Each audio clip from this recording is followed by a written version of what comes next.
parmi les erreurs scientifiques qu'il y a dans le Coran, donc je rappelle à peu près le nombre d'erreurs qu'il y a dans le Coran, il y en a environ, moi j'en avais recensé 914, on en a signalé quelques-unes, on peut monter à 920, je dirais qu'il y en a moins de 1000, plus que 900.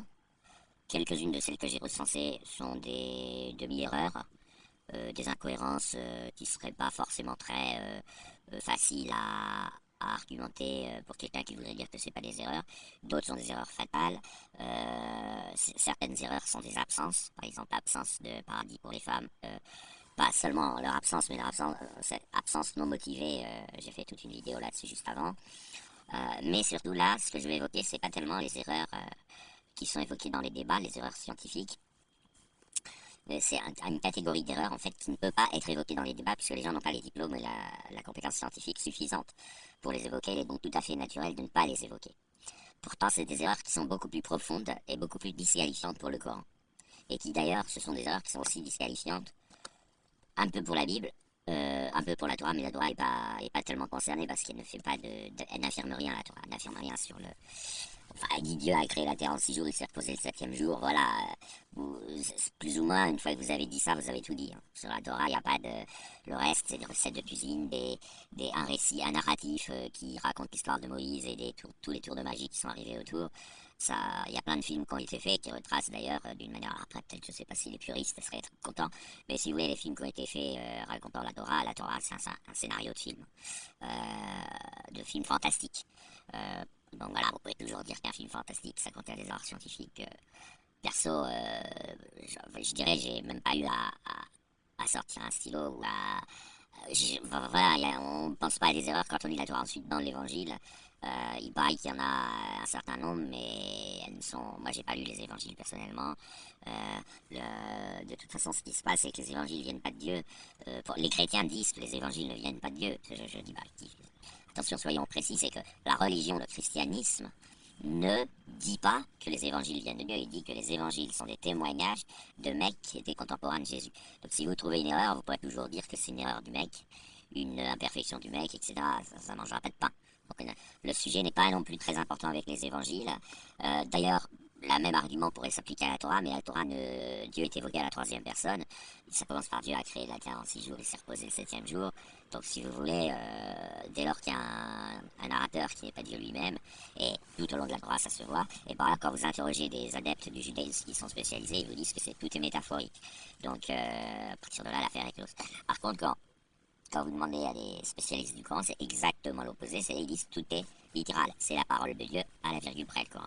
Donc les 1000 erreurs qui sont présentes, imperfection, erreur, contradiction ou absence, je dirais qu'elles ne peuvent pas être réparées en disant c'est des métaphores. Okay, les erreurs sur la gravité, etc. Voilà, vous pouvez pas dire c'est une métaphore. Si, hein, ou alors, tout est métaphore et il n'y a plus de message. Et enfin, tout est métaphore, il n'y a plus de message au sens où, comme ce serait la parole de Dieu, la virgule près, c'est lui qui aurait décidé de faire des métaphores quand il veut, donc vous ne pouvez plus rien dire. Voilà, bon, les erreurs que je vais évoquer sont des erreurs extrêmement profondes, mais qui ne peuvent pas être comprises par le grand public, mais je les mets là pour archives. Hein. Et par ailleurs, je ne vais pas rentrer dans les détails. Vous avez en physique et en maths, c'est très méconnu du grand public comment ça marche, la science. La science, n'aboutit pas à des certitudes par autorité ou de manière ou comme le font les religions. Si vous voulez, la science, c'est un classement d'affirmations organisé de manière formelle, de savoir que certaines parties d'un texte vont en impliquer de manière absolument absolue et irréfutable d'autres. C'est-à-dire c'est des hypothèses qui impliquent des conclusions, c'est pas des conclusions tout court. Et si, en exagérant à peine, évidemment je suis pas en train d'écrire l'activité scientifique, mais des textes scientifiques aboutis et les règles de grammaire. Les règles du jeu. Quoi. Si vous voulez, l'idée, c'est pas pour un scientifique, c'est pas d'aller peut-être pour ou contre tel pari, c'est de bien préciser les conditions dans lesquelles on va faire ce pari, on va le tester, combien de fois il a été testé, etc. Et par ailleurs, les théorèmes de maths sont des découvertes qui permettent de se dispenser de gaspiller de l'énergie dans certaines expériences, puisqu'on sait que certaines phrases sont automatiquement vraies. Alors, quand je dis automatique, à cause de leur grammaire, et non pas à cause de ce qu'elles disent. Et c'est ça un théorème de maths, c'est l'étude des affirmations qui sont en fait vides, c'est-à-dire qui n'affirment rien, donc qui peuvent être que vraies. Ne rien affirmer, c'est être vrai. Je passe sur ce détail. Et il se trouve que nous avons des langages qui nous permettent d'écrire des phrases qui n'affirment rien. Ça s'appelle les théorèmes de maths. Voilà. Et donc ça, vous n'avez pas besoin de tester pour voir s'il y a une exception à la phrase, s'il y a des conditions ou des contextes qui vont rendre la phrase fausse, puisque vous avez au préalable établi par, en réalité, une simple étude grammaticale de la phrase, même si je sais que ça pourrait vexer les mathématiciens de se dire qu'ils font de la grammaire, mais si vous voulez, en réalité c'est ça, c'est-à-dire que vous avez inspecté le fonctionnement de la phrase dans sa grammaire, vous allez dire, de toute façon vous faites pas l'expérience, regardez comment elle fonctionne, elle va vous renvoyer la valeur vraie à la suite de n'importe quelle expérience qui chercherait à la mettre en défaut, c'est donc pas la peine de la tester, c'est une phrase vide. Ok, donc c'est des si vous voulez, dans le champ populaire, on va dire, c'est des lapalissades. En fait, c'est complètement incroyable dans l'histoire humaine et dans l'histoire des mathématiques, c'est qu'il y a des lapalissades qui sont profondes. Il y a des phrases vides, mais dont la connaissance qu'elles sont vides par le genre humain, par nous, est utile. Donc, c'est une surprise, on pourrait imaginer que toutes les évidences plates et grammaticales, du genre 3 égale 3, servent à rien. Et bien, il se trouve que ça sert à quelque chose et ça s'appelle les maths. Donc voilà comment ça marche. C'est important de le savoir parce que vous avez la relativité, par exemple. On a dit que ça a été un bouleversement de la physique, etc. En réalité, ça n'a pas été un bouleversement. Ça a été le retrait d'un postulat totalement gratuit qu'on faisait avant, mais on savait qu'on le faisait. Il était déjà écrit dans les traités. Donc il ne faut pas dire, certes, psychologiquement, il y a peut-être des gens qui étaient attachés à ce postulat, en particulier dans leurs habitudes, dans leurs réflexes conditionnés, mais il ne faut pas se tromper. Le postulat, il était écrit noir sur blanc partout dans les théories d'avant, et c'est avéré qu'il était faux. Mais il était fait. C'est-à-dire que les scientifiques d'avant savaient qu'ils faisaient ce postulat, et ils s'en servaient tout le temps dans leurs calculs. Par le postulat numéro tant, on a donc, blabla, et on fait des calculs. Ok,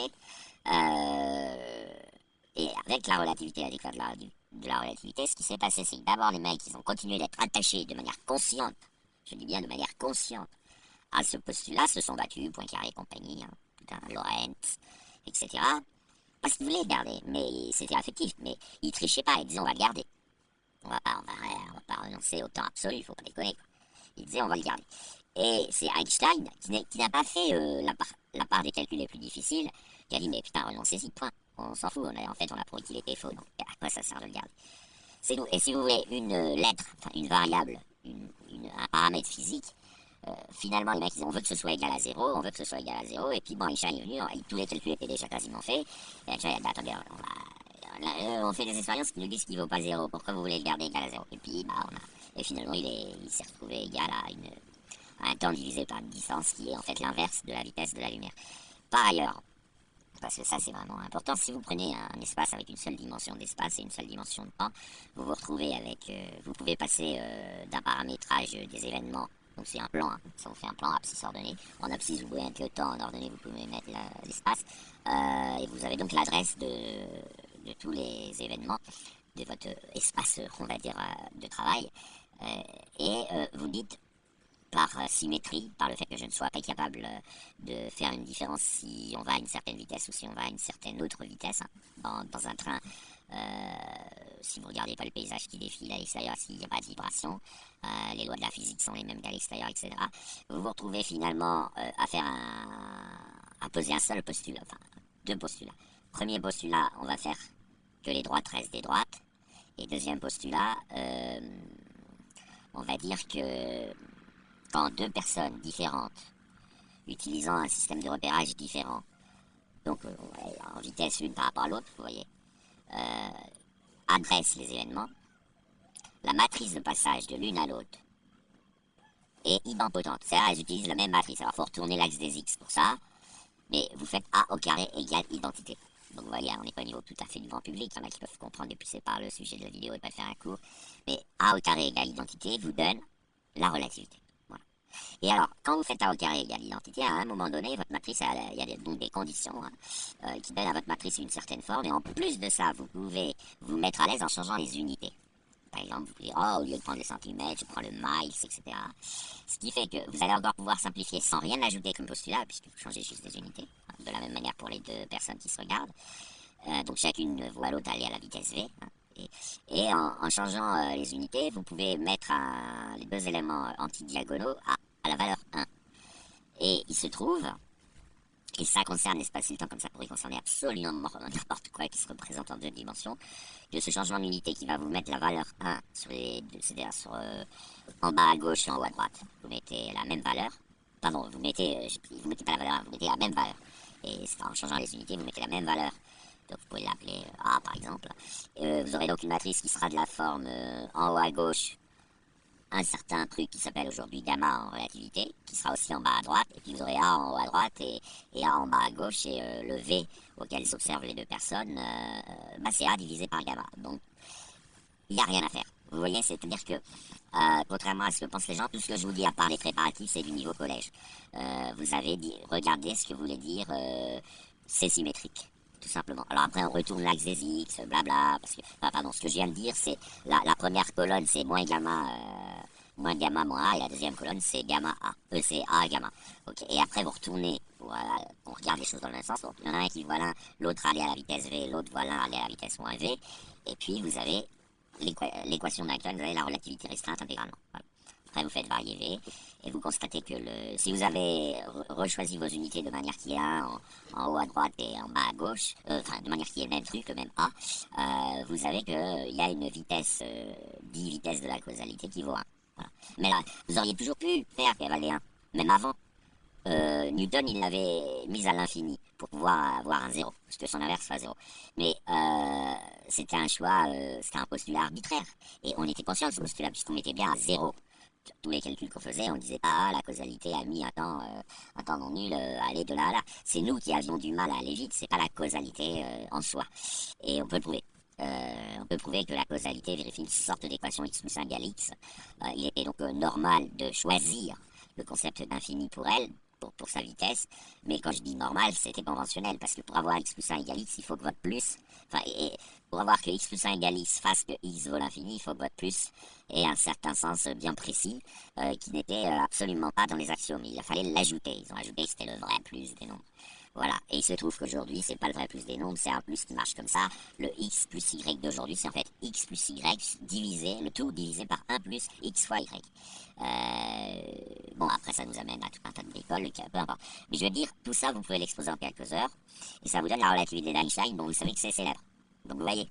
Et donc, si vous voulez mettre ça en quelques versets dans un livre religieux, c'est grand max 100 versets.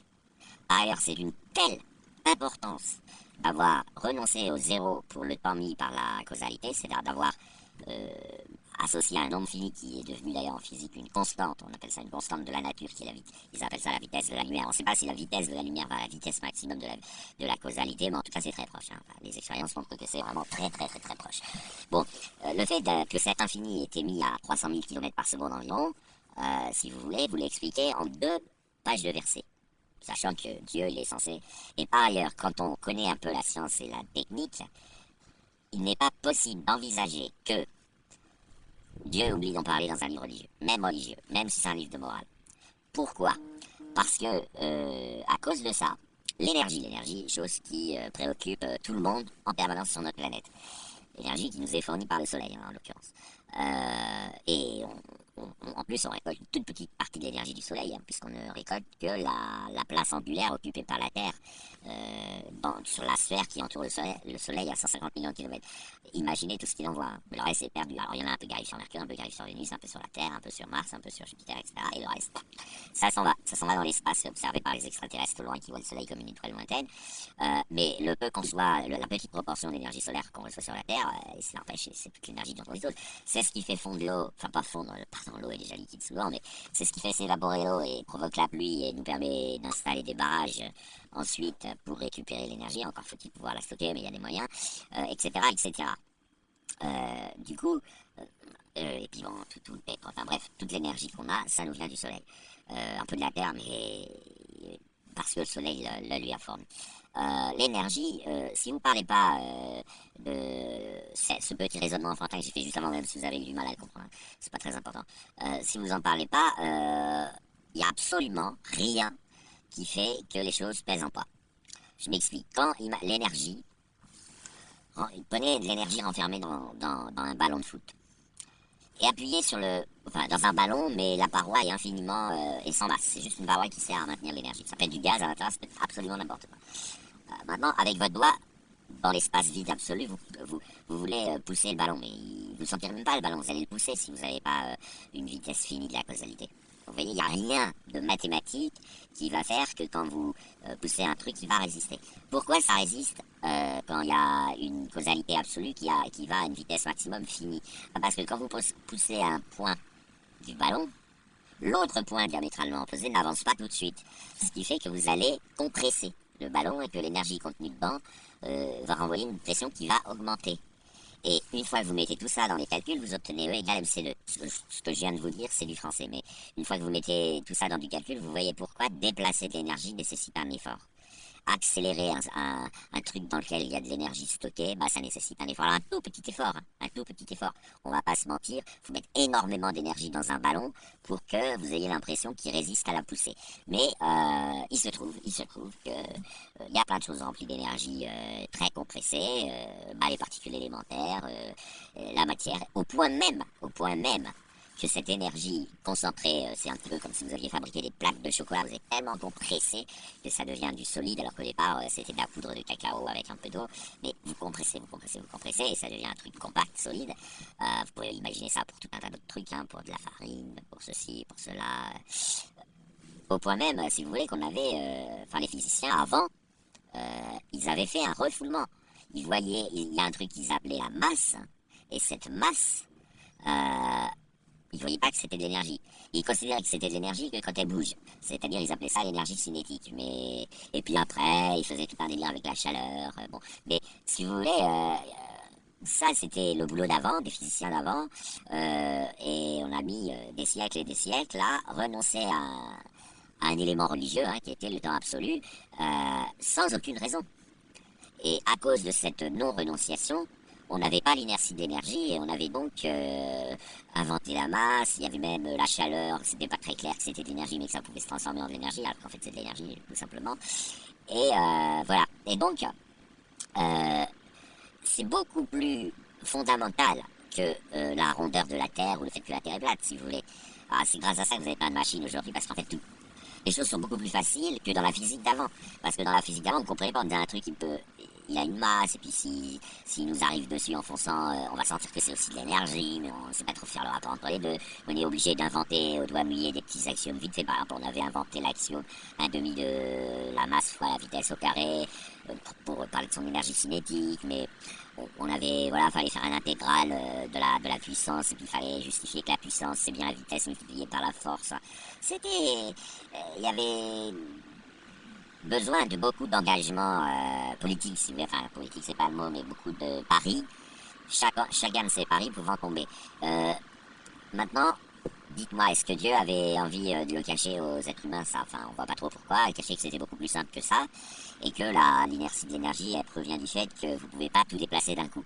Et que les ondes entraînent une résistance, et ce qui donne la notion de force, enfin, ce qui dit qu'il faut plus de force pour déplacer un réservoir qui contient plus d'énergie. Tout ça se faisant par les calculs. Et c'est pas fini. Bon, là, je vous ai juste parlé de la vitesse de la lumière qui est de la vitesse de la causalité qui est finie, mais on le savait déjà. Parce on avait déjà la possibilité, on se refusait de le faire, de dire que tel paramètre ne vaut pas 0. Mais c'est pas fini, vous avez un autre truc. Alors je vais pas faire tout un discours sur la vidéo, sinon on va faire 3 heures, mais vous avez la constante de Planck, c'est pareil. Alors, la grandeur, là, j'ai parlé d'une vitesse de causalité qui était absolue, et limitée, c'est la vitesse maximum. Si vous décidez qu'un truc absolu, on peut décréter que c'est un nombre, donc vous dites savoir, allez, on va dire savoir, mais 1 sans unité. Eh bien, vous vous retrouvez... Alors évidemment, ça par contre, ce postulat, les physiciens ne le font pas, hein, ils disent pas que la vitesse de la lumière, c'est un nombre. Mais faisons-le quelques instants pour voir. Donc, comme c'est une distance divisée par un temps, une vitesse, si vous dites que c'est un nombre, ça veut dire qu'une distance et un temps, c'est la même chose à la multiplication par un nombre près. Hein. Si vous dites ça, temps égale distance. Temps égale distance en nature, c'est-à-dire un réservoir de distance, c'est pas qu'un réservoir de temps. Voilà, c'est juste une conversion de prix à faire sur le marché des distances et du temps, entre guillemets, si j'ose dire. Mais alors, une vitesse, du coup, ça devient un nombre pur, un vrai nombre. Parce que vous divisez un truc par un autre qui est la même chose. Tout ça parce qu'une seule vitesse, la vitesse limite de la causalité, on a dit que c'était un nombre pur, c'est le nombre 1. On peut faire pareil avec un autre truc sur lequel je ne vais pas vous saouler, qui est la découverte de la tête du paradigme quantique, où là encore, il y a un machin on voulait que ça vaille 0, Parce que bon, en fait, si vous passez à l'exponentielle, c'est un truc, on voulait que ça vaille 1. 1, c'est le nombre de réalités. Bah, là encore, je simplifie. Et il vaut pas. Il vaut ce qu'on appelle la constante de Planck. Et donc c'est comme la vitesse de la lumière, sauf que je vais vous épargner le discours. Et dans cette histoire, si vous voulez, si vous passez au logarithme, on obtient des trucs un peu bizarres. Enfin bon, bref, peu importe. Après, compter des mondes, compter des réalités, surtout quand c'est pas un nombre entier, c'est un peu bizarre et c'est toute une aventure quantique à avoir qui fait très mal à la tête. C'est une remise en cause de nos préjugés bien plus en amont que le temps absolu auquel Einstein a mis fin, mais peu importe.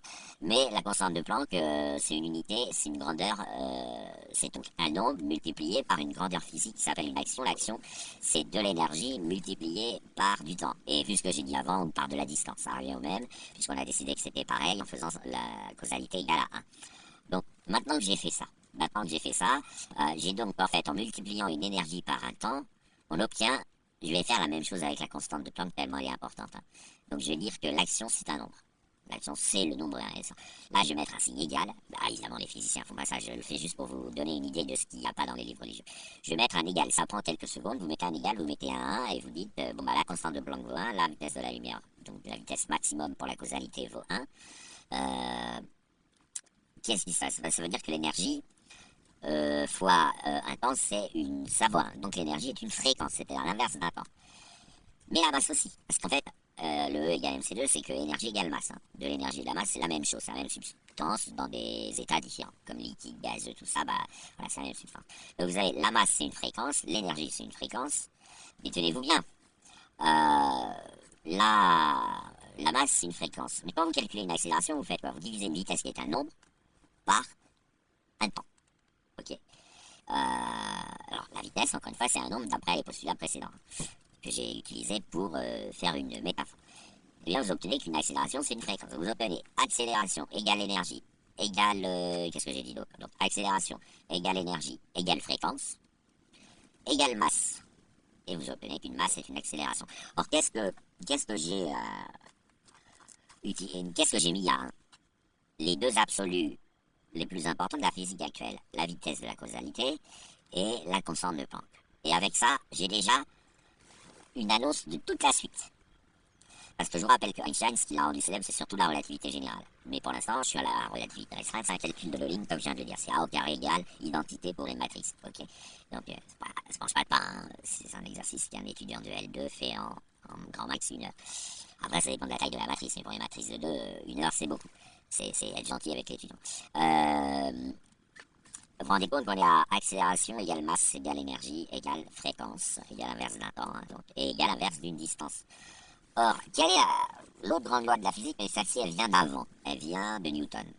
Elle dit que quand vous multipliez deux masses, que vous le divisez par le carré de la distance, vous obtenez exactement à une constante multiplicative près. C'est-à-dire que en multipliant par un truc qui s'appelle la constante gravitationnelle, je crois qu'il a notre G en physique, sauf erreur, en multipliant ça par G, vous obtenez la force qui font que les deux masses sont attirées l'une vers l'autre. La force que chaque masse ressent l'attirant vers l'autre. Mais la masse elle-même, donc, elle est dedans. Elle est dans le produit. Vous faites M1 fois M2. Ok. Ou M gauche fois M droite. Les deux masses, celle de gauche et celle de droite, vont s'attirer. Du coup, si vous retirez, donc la force est proportionnelle à la masse. Et donnée par le calcul, bon, je vais prendre M gauche, donc je vais enlever M gauche. C'est plus une force, c'est une accélération. Qui est M droite divisé par la distance au carré multipliée par la constante gravitationnelle définie par Newton et mesurée depuis longtemps. Bon, voilà, et approximée depuis longtemps. Masse égale accélération, vous vous rappelez? Donc vous avez, là on a ce qui fait que dans ce système, sans le supposer, sans le mettre dans les postulats, la loi de la gravitation, les planètes qui se tournent autour, enfin le fait que les masses s'attirent, j'ai une coïncidence, je sais pas, en utilisant uniquement la vitesse de la lumière et la constante de Planck qui n'ont absolument rien à voir avec la gravité. Okay, et vous avez quand même une sorte d'annonce qui ensuite, on peut le travailler. Tous ces trucs sont absolument hors de portée du grand public. C'est dommage d'ailleurs, ce que j'ai raconté avec un petit peu d'habillage, un petit peu un tableau, ça pourrait devenir à la portée de beaucoup. Mais je veux dire, tous ces trucs, le courant montre qu'il ne connaît pas. Voilà. Mais vraiment, c'est irréfutable. Quand vous lisez les Corans, vous voyez que le créateur de toute chose qui est censé l'avoir écrit, il n'est pas du tout au courant de tout ça. Or, c'est de première importance. D'abord parce que à partir du moment où vous allez vous diriger vers cette qui est profond, hein, encore une fois, je vous ai dit, j'ai pas supposé la gravité avant d'obtenir accélération égale masse. J'ai pas supposé la gravité. Ensuite, donc l'accélération centrifuge, qui est un calcul de maths là, qui n'est pas de physique. Si vous voulez que le truc reste stable, il faut qu'il se tourne autour pour pas se tomber l'un sur l'autre, les deux masses, donc vous faites se tourner autour de masse. Ça vous donne non seulement la rondeur de la planète Terre, mais le fait qu'aussi elle tourne autour du Soleil, etc. etc. Donc évidemment, en aval, vous retrouvez les erreurs du Coran qui montrent qu'il ne les connaît pas. Mais en amont, ces trucs que je viens d'évoquer sont utilisés dans la vie de tous les jours continuellement. La masse, c'est pas qu'elle, vous cherchez vous dites je cherche à prendre du poids, vous cherchez à perdre du poids. Vous cherchez à perdre de la masse, surtout quand vous bouffez. C'est principalement certes pour reconstruire les parties un petit peu abîmées de votre corps, mais c'est principalement de l'énergie que vous bouffez. Que vous dépensez d'ailleurs dans la journée. Hein. Soit dit en passant, c'est pas la proportion de ce que vous bouffez qui n'est pas énergétique. À part aller dans les cellules graisseuses, qui est de l'énergie. Donc c'est voilà. Alors, quasiment vous mangez uniquement pour bouger. Vous mangez pour bouger, pour faire fonctionner votre corps, votre organisme. La réparation de votre organisme prend très peu de ce que vous mangez. C'est ce que vous mangez, c'est d'essence. C'est de l'essence. Voilà, c'est plus ou moins de l'essence. Une petite partie des protéines parfois transformée en énergie, mais essentiellement les. Et puis bon, c'est le sucre. Hein, et le sucre et le gras qui, quand vous mangez pas assez de sucre, c'est le gras qui prend le relais. Donc c'est pas un truc qui est seulement qui fait que la Terre est ronde, qui fait que vous avez que vous pouvez parier sur potentiellement, puisque vous avez masse égale accélération, qu'un jour ou l'autre on va découvrir que les masses s'attirent. Hein. Enfin, il faut bien que cette accélération que vous déduisez mathématiquement elle provienne de quelque part. Et donc ça annonce, si vous voulez, ce qu'en fait Newton a découvert avant. Mais comme il l'avait découvert avant, il n'y avait plus besoin de faire le travail. Mais ce que je veux dire, c'est que il y a des postulats qui partent. Chaque avancée physique est un postulat qui s'en va. Et ça, chaque avancée physique aujourd'hui dans le monde moderne que les scientifiques découvrent, c'est tout simplement un paramètre qui était mis à zéro, qui était mis à une valeur un peu décrétée religieusement, et les scientifiques découvrent, il n'y a pas besoin. On peut la déduire, on peut la mesurer expérimentalement autrement en enlevant un postulat qu'elle vaut tant. Et on n'a pas fini parce que les théories physiques sont encore en contradiction les unes avec les autres. Donc la théorie de l'onde pilote est en contradiction avec la relativité. Après, pour des raisons de statut ontologique, les gens n'aiment pas dire que le paradigme quantique est en contradiction avec le paradigme relativiste, mais il l'est. Hein, sur le fond, si vous voulez, si vous remplacez la mécanique quantique, si vous utilisez une version qui est une variante de la théorie de l'onde pilote pour dire on est dans une façon de parler carte sur table, c'est en contradiction avec la relativité. Il y a des trucs qui vont plus vite que la lumière. Après, on n'a pas les moyens et en fait le vrai paradigme quantique qui n'est pas matérialiste dit que ça n'existe pas. Mais si vous prenez la théorie de l'onde pilote, ça dit pas que ça n'existe pas, ça dit que ça existe, donc on n'a aucune possibilité de le mesurer. Voilà. Mais la théorie de l'onde pilote, il y a plein de trucs qui vont plus vite que la lumière, mais on peut pas monter à cheval dessus pour se transporter plus vite que la lumière. Tandis que la mécanique quantique a dit ils n'existent pas en fait ces trucs qui vont plus vite que la lumière. Alors, c'est un peu difficile à expliquer l'intrication quantique, je vais pas le traiter maintenant. Mais ces choses-là, elles agissent tous les jours. Dans la photosynthèse, par exemple, l'efficacité obtenue provient de l'intrication quantique. Et très probablement que les prochaines, pour l'instant la physique elle stagne un peu, hein, parce qu'on a fait tellement de progrès qu'on peut se ramener souvent à des calculs de collège, plus une certaine formation, mais qui relèverait plus du sacerdoce, si vous voulez, de l'acceptation d'utiliser des concepts très abstraits, mais sans postulat supplémentaire. Quand vous les connaissez et que vous voyez comment ça marche, vous vous rendez compte que les auteurs qui ont écrit les bouquins religieux disent exactement l'opposé. Voilà. C'est-à-dire que la science à un niveau non populaire, quand on a un peu des compétences scientifiques, disqualifie de manière beaucoup plus, je dirais, beaucoup plus sévère les textes religieux. Parce que si ils venaient de l'entité qui a tout créé, ces textes religieux, ils évoqueraient ces questions. Parce que là, je vous ai dit, du point de vue, j'ai été obligé de prendre la relativité restreinte parce que elle, vous pouvez le vérifier vous-même en prenant un papier et un crayon. Je ne veux pas faire un truc pareil avec la théorie quantique, mais si vous plongez un peu dedans, vous verrez qu'il l'aurait forcément évoqué. Ça ne figure nulle part, et d'un. Et de deux, il faut savoir que quand vous avez la vitesse de la causalité pour tout le récit physique, hein, donc qui est fini, c'est une vitesse qui est infinie, mais qui est infinie, mais dans, je sais pas comment expliquer ça. C'est comme vous pouvez avancer infiniment sur un rond, vous ferez des tours répétés sans jamais vous arrêter, il y aura pas de. Et là, c'est un petit peu pareil, c'est-à-dire que c'est une finitude apparente, mais c'est une. C'est-à-dire qu'on a requalifié un infini autrement pour faire des calculs avec des additions autres. Un peu, vous avez qu'à googler les géométries projectives par exemple, ou la droite à l'infini, vous pouvez la mettre au milieu de la page, donc pourtant elle est censée être à l'infini. Si vous voulez, quand on redéplace comme ça l'infini en disant on va changer de façon de regarder les choses, c'est d'une importance absolument capitale. Encore une fois, c'est ce qui fait que l'énergie est résistante quand on veut la mettre en mouvement. C'est-à-dire que l'énergie est une masse, et que c'est du même coup ce qui fait que la masse est de l'énergie compressée. Ça a donné les bombes atomiques, par exemple. Voilà, j'y pensais pas, mais ça vient de me venir. L'arme atomique, c'est impossible à deviner que ça peut exister si on n'avait pas découvert ça. Et vous en parlez pas mais encore, l'arme atomique, ça parle aux gens, c'est putaclic, c'est la guerre nucléaire. Mais en fait, tous les jours, le fait que la masse soit de l'énergie compte dans nos vies. Et d'une manière qui est gérée par le fait qu'il y a un truc qui vaut pas zéro. Qui vaut pas zéro en apparence, mais qui est quand même infini, enfin, son inverse est quand même infini d'une certaine manière, etc. Et vous en parlez pas. Et vous, voilà. À côté de la Terre qui est ronde, c'est tout à fait, on est à l'échelle au-dessus des erreurs, hein, si vous voulez. Alors évidemment, pour les gens de tous les jours, non, déjà, que la religion dise la Terre est plate et que la Terre soit ronde, c'est déjà énorme. En fait, pour beaucoup de gens, peut-être qu'effectivement c'est spectaculaire, mais en réalité, le fait que l'espace-temps soit conforme à ce que a fait remarquer Einstein et non pas conforme au temps absolu qui prévalait avant sur ordre des religieux, si vous voulez, sur inspiration religieuse. C'est parce que si on n'a pas découvert la relativité avant, c'est parce qu'on baignait dans la religion. C'est-à-dire, c'est un peu comme la Terre plate. Hein. On aurait pu le découvrir avant, mais s'il y a eu la religion qui fige.